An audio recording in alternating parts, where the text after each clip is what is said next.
Hey team, it's Aaron, Joe and Sab, and we're relaunching our podcast type series, and it's going to be the E4L or Elements for Life podcast.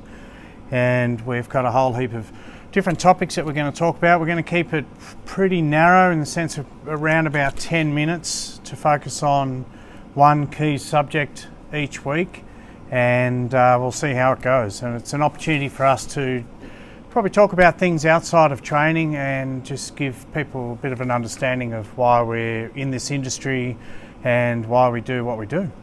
So I think there's two things I wanted to cover today, and we are going to do a 10-minute clock, but firstly was the branding, and at Christmas time we actually spent, over Christmas we launched it, but we spent quite a bit of time working on our new logo and our new brand to, I suppose, take us to a more modernised approach. What do you guys think of it? You like it? Love it. Love it. Yes. Why? What do you like about It's sharp. Sharp. Professional, I think. And cool. I think it fits well. Fits well? Well. And what we've also done is redone the stickers out the front of the gym, and hopefully that makes an impact for everyone walking by in Harrison here, and it's a start of something hopefully a lot bigger. Now, our subject of the day, and what we're going to do is have a 10-minute clock, which you've already started. Yes. And I think the subject is going to be why we entered the industry, why we're here making a contribution. And Aaron, I'm going to start with you. Why, talking to the pen, why did you enter the industry, fitness industry? Well, after my fourth child was born, I was very overweight, suffering postnatal depression, just feeling absolutely crap. I met this man here and went to a gym. And basically was able to change my life with the help of Sab, and being part of the fitness industry, being able to go in, have a place to go where I could, it was just for me. It wasn't about the kids, it wasn't about anyone else. I was there to work on myself. So basically I loved it so much that I decided to go and do my certs and become part of it, become a PT, open my own gym. That's it. Make a contribution. I wanted to help other people who were in a similar situation. And then 5 years later, we're celebrating our 50th year this year, which is pretty mind-numbing, really. I think I was here for 4. 4? Yeah. You've been here for a while now. I feel like you've been here forever, Joe. Why did you enter the industry? I entered the industry because my little past was that when I was about in high school, I was quite chubby myself, and I was teased and I was all that kind of stuff. I definitely had the package. I had the man boobs, the handles. It definitely didn't sit well. I was that type of kid who would wear a jumper in summer because I wanted to hide what was happening underneath, and it plays with you. But there was a moment where it was in basically year 9 and year 10 is when I stepped up myself, and I was actually playing soccer, and I trimmed. It definitely didn't happen in the first year because nothing's that quick. It took definitely about two years, so 2 seasons of soccer. And not only that, I kept myself occupied, not at the training grounds, it was actually at home too. So I was running, cardio, run. My diet was actually pretty good in a way, but I got to a point where actually I was not eating at all. So there was a little point in me there, just having a problem in a way, not the major one, but so you went the extreme way. I went the extreme way, and then actually my parents and my sister were telling me eat. I come from a European background, and that was pretty important for them. So I got smashed, you've got to eat. So basically something clicked, and then I just started eating a bit more and felt much better. So I went down to, it was pretty low. I do remember it was about 48 to 49. So do you think you had an eating disorder? Or it was hard. just a It was a moment. Disorder is one of those words, but you think you had It was a moment. I a don't moment, know. or you think it just went to extreme level for a period? And was Yeah, because I would actually go and eat something, and then I'll go for a 20-minute treadmill run after that. That's how it was, and I was, definitely kept me slim.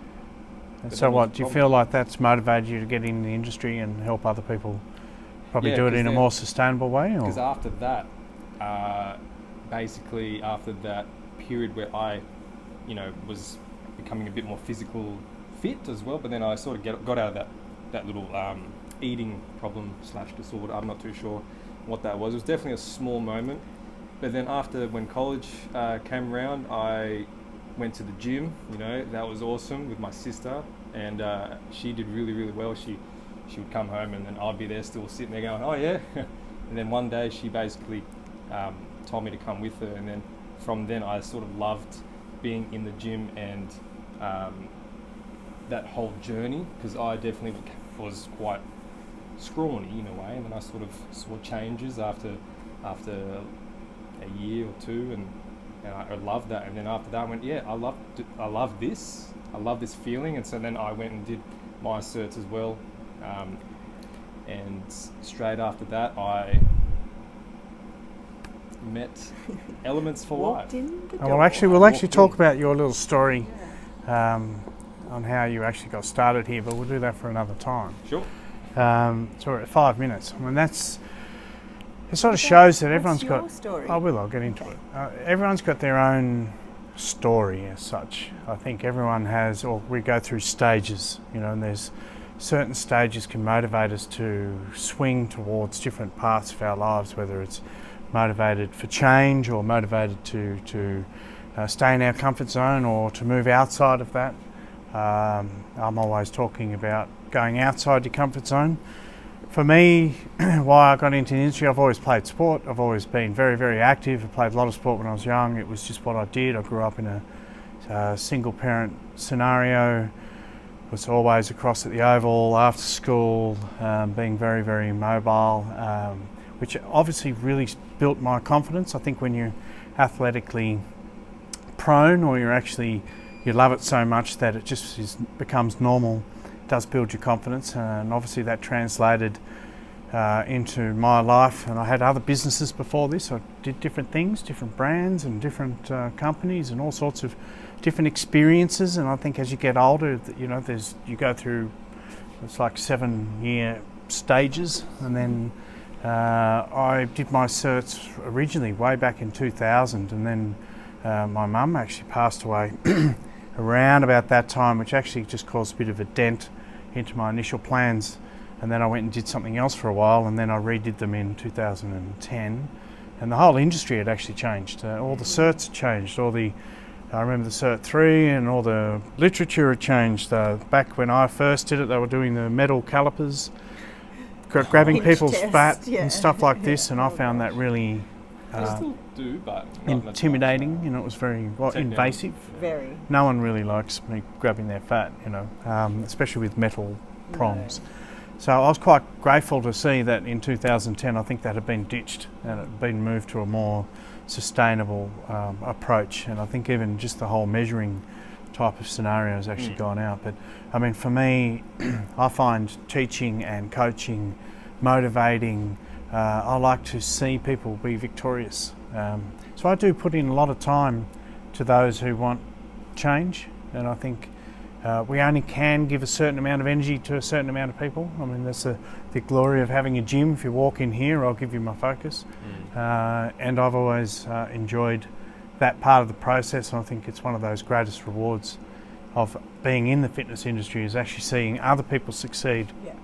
And Definitely. rewrite their stories and have new chapters, and then they start, like yourself, being able to then influence and contribute. So my job's to sort of make myself obsolete, bring in through more Jedis, and then they can progressively teach others. So I mean, the fitness industry is a wonderful place to be, a great lifestyle. Obviously get to meet a lot of different people with lots of different parts of life and different goals. But like I said, obviously building a community and a team like we have has been an amazing thing, and I'm grateful for that. So why are we in it? Because we've all had our own stories. I mean, I've got obviously some other challenges in my life, in my youth and things like that. That's all led me to this point. It's not all about fat loss and muscle gain. It's about mental health and integrity, self-belief, confidence. Just feeling good. Feeling good. Feeling good. Being around other people, endorphins. Yeah. Lots Getting of out. different things. Getting out of what's comfortable and getting in and... Yeah. And we hope that other people feel the same way. And obviously this gym, it's not just a gym where you sign up and just do your own thing. You can do that, but it's more about us just as much as it is the programs and everyone else in the team. And obviously being a part of something bigger and better. So do you have anything to add? I mean, obviously this is our first one. Yeah, 10 minutes on the So that was a little bit of insight. We're going to cut it because I don't want this to go for too long, but it was definitely an opportunity to express ourselves in a different way. And I think we'll get more confident with this and get better. Yeah. We have got a whole heap of things on our list here, and then we'll go from there. Yep.